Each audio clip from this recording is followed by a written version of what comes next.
আসসালামু আলাইকুম everyone, finally চলে আসলাম আরেকটা রান্নার কুকিং ভিডিও নিয়ে।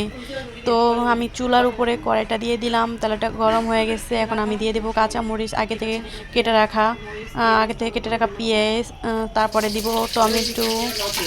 এটা একটু ভেজে নিব, তারপরে দিব টমেটো। এটা সুন্দর করে একটু নেড়ে চেড়ে এখন আমি সুন্দর করে একটু নাড়বো। নাড়াচাড়া করার পর সুন্দর করে নাড়তে থাকবেন এইভাবে করে সুন্দর করে।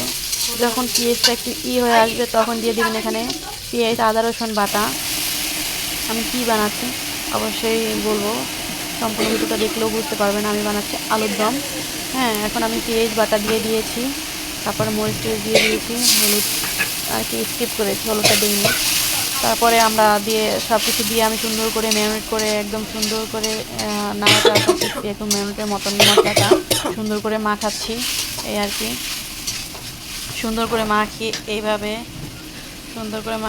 তারপরে একটু টমেটো সবগুলো দিয়ে দিলাম। দেওয়ার পরে এগুলো আর কি এইভাবে করলাম, দেখতেই পাচ্ছেন। এখন দিয়ে দিলাম ধনিয়া পাতা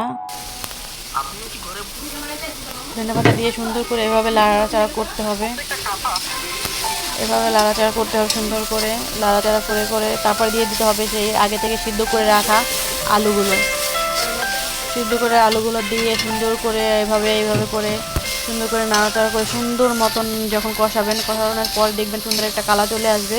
একটু পানি দিয়ে দিবেন, এই যে আগে থেকে রাখা ধনিয়া পাতাগুলো ছিল সবগুলো দিয়ে দিয়েছি। তারপরে একটু পরিমাণ মতন পানি দিবেন, দেওয়ার পরে একটু পানি দিয়ে দিলাম, একটু কম হয়ে গিয়েছিলো। তারপরে আপনারা এভাবে একটু চামচটা দিয়ে যেটা দিয়ে আর কি একটু একটু করে কোপ দিয়ে দিবেন। তারপরে আপনি এইভাবে দেখতেই পাচ্ছেন আমরা কি বানাবো, লুচি আলুর দম। আজকের স্পেশাল খাবার লুচি আলুর দম, দেখতেই পাচ্ছেন।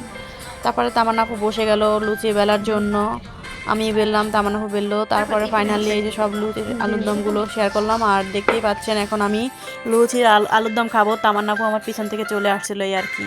তো আজকে রান্নার ভিডিওটা কেমন লেগেছে আপনাদের কাছে অবশ্যই কমেন্টে বলবেন, এবং লুচি আলুর দম খেতে কার কার পছন্দ কমেন্টে জানাবেন। সেই পর্যন্ত ভালো থাকবেন, সুস্থ থাকবেন। নেক্সট ভিডিও দেখার জন্য ওয়েট করতে থাকেন।